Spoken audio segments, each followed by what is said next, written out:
Sayxan City'da qurilish ishlari azarda olib bo'lmoqda. Xudo xolasa tunnel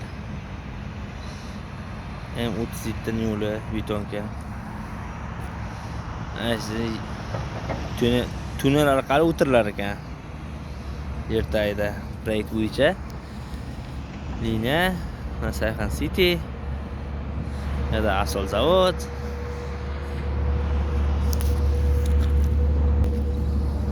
Mashhur proyekt xudo xolasa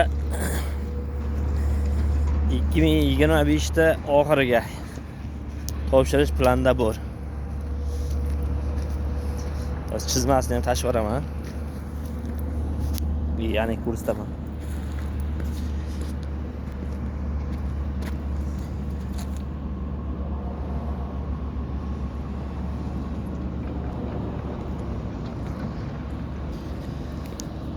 Kuzatib boringlar. Hali davom bor.